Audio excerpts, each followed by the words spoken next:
What up, it's AZ and Sensation24 here, and today I'm starting a brand new series called JRPG Journal Plus Pickups, or JJPP for short. But basically I'll be talking about all the games that I recently played last month, as well as any recent purchases that I got. So yeah, this series is a little bit inspired by Johnny, or many of you may know him as the Happy Console Gamer here on YouTube, and he does these fun videos called New Game Stuff, where he shows off all the stuff that he buys. I don't buy as much as him, but that's why I'll also include what I've recently been playing in this video.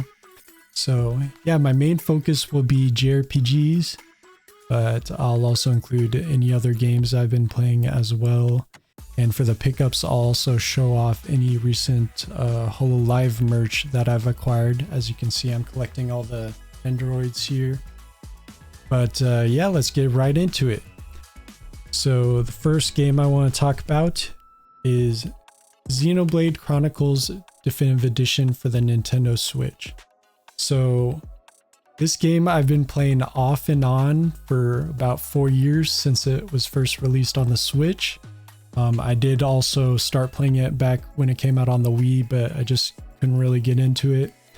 Same thing with this when I tried playing it at first.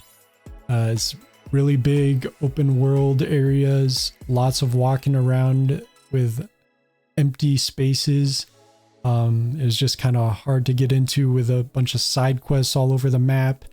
And I always feel like I have to do every single quest, so that made it a little tedious. But then about halfway through the game, it started picking up story-wise. A bunch of crazy things were happening. And yeah, kind of last month I was streaming it and playing a bunch of sessions, long 6-hour plus sessions back to back, and finally finished the game. Overall thoughts, I'd say it's a very good game. I wouldn't consider it a masterpiece like many other people do, unfortunately. Just because of the things I've already mentioned, but there were a lot of epic moments near the end, and the combat did get a lot more fun towards the late game when you gain new abilities and can use other characters in interesting combinations. But yeah, I'd probably give it an 8 out of 10. I haven't played the extra story Future Connected yet. But yeah, I'll probably get into that before I beat or play Xenoblade 2 and 3. And then I did see they recently announced Xenoblade Chronicles X is coming out on the Switch. I still have my original box set for the Wii U, so I won't be repurchasing that, but it's nice for people that wanted to have them all on Switch or maybe already sold their Wii U. But yeah, that's the only JRPG I played last month, just because I put so many hours into that one. But I will talk about a few other games I've been playing as well.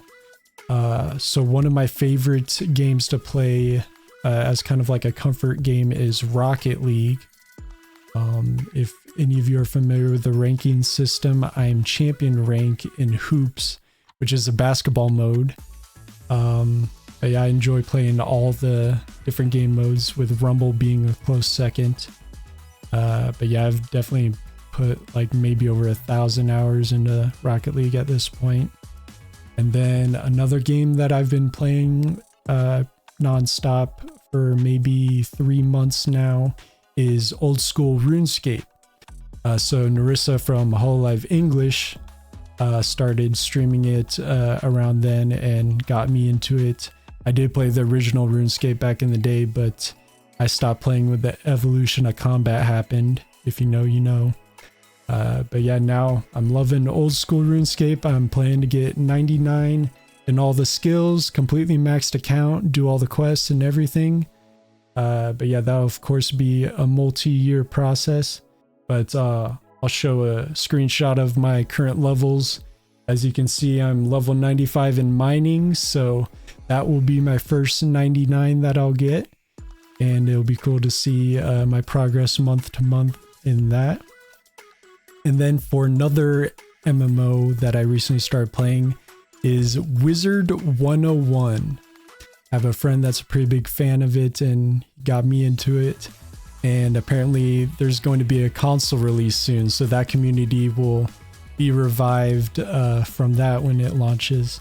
But yeah, I always saw the commercials as a kid, but I never actually tried it out.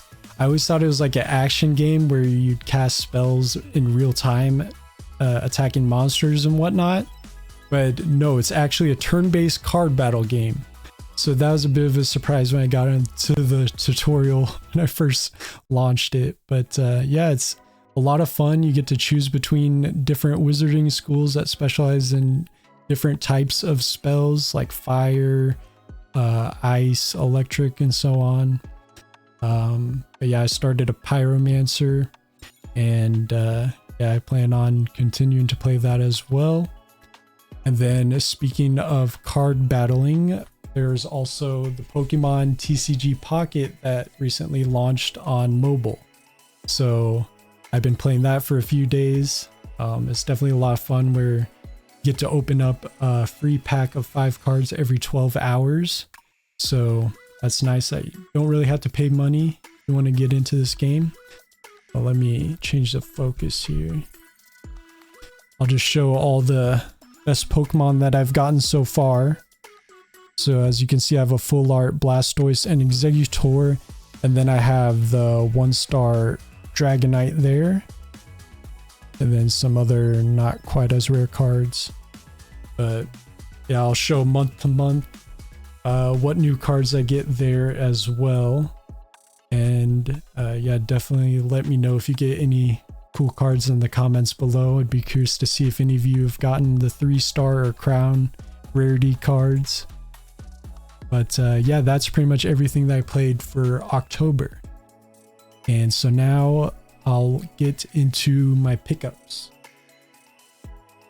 So I'll start with a couple Hololive items here first. So Sakura Miko recently had her first album come out, Flower Rhapsody. And this is the limited edition of the album.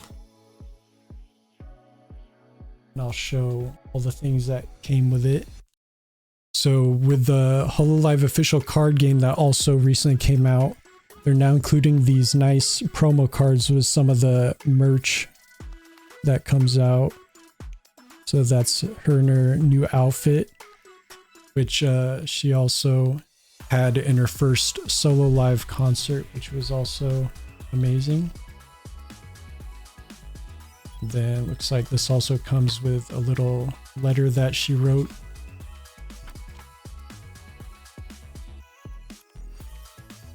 And then there's an acrylic stand here.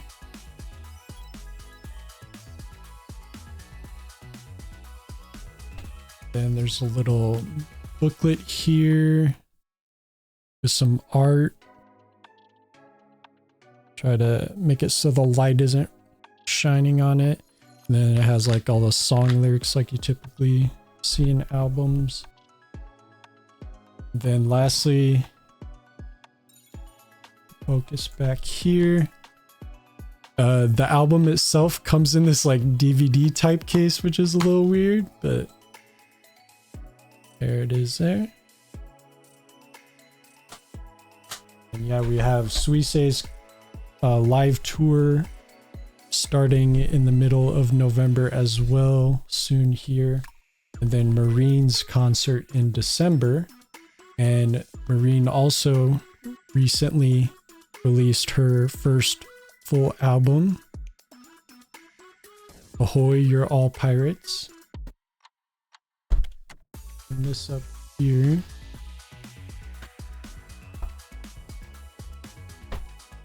So here is the CDs. It looks like there's one for a music video as well. And then got another promo card here. Show this up close. Very cool. And then also got acrylic stand here.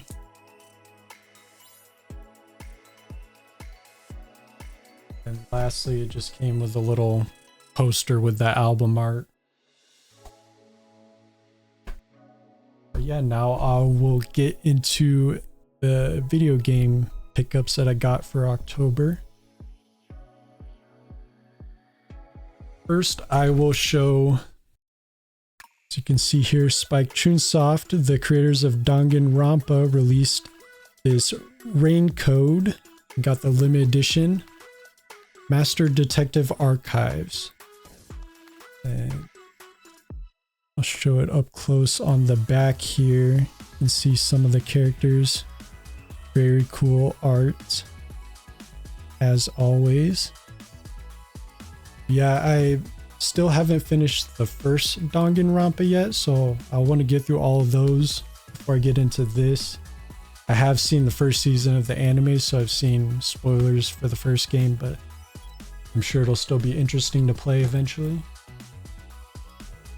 Then another thing that I got is this Doom Anthology, the PS4. And this comes with pretty much all the main Doom games, but digital only. So just be wary of that if you decide you want this. I think it'll be nice to maybe play them again and get trophies on the PlayStation, but I do have them all on PC already. It comes with this cool BFG gun with LED lights apparently. So I thought it was a neat little thing to get. Last but not least, we have a potential JRPG of the year here, Metaphor Refantasio. The reviews for this are going insane. And as we all know, Atlas and the team that made all the Persona games worked on this. So I'm definitely excited to play it. I'm a huge Persona fan, as you can see there. But yeah, hopefully I will get to this soon. But yeah, next I will go over my goals for what I plan to play in November. So before I get to Metaphor, I plan to play the rest of Opuna for the Wii. Now this is a game that I started a while back streaming on Twitch, and then I was uploading the VODs to my YouTube channel here. I was playing on my gaming laptop and streaming off that, and then at some point the laptop started failing, and that kind of put an end to everything that I was streaming. But now that I have a proper PC built, I will resume playing this and get through to the end. And that'll be my first full playthrough that's uploaded to YouTube. So excited to get through that. And after Opuna, I'll be playing Outer Wilds. Now this is a game that many people have recommended. Some of my friends say it's one of their favorite games of all time. I literally know nothing about it, other than I believe you just explore a planet, maybe solve some puzzles, who knows. But yeah, if you want to see me play through that, be sure to follow me on Twitch by the same name, Asian Sensation 24. So yeah, excited to play through that. And then after that, I'll get to Metaphor hopefully in the month of November. But yeah, that'll conclude my first episode of JRPG Journal plus pickups. Be sure to let me know in the comments what you've been playing recently or what you plan to play soon. Maybe that'll give me some more ideas on what I want to play next as well. But yeah, thank you all for watching. Be sure to like and subscribe, and we'll see you next month. Peace.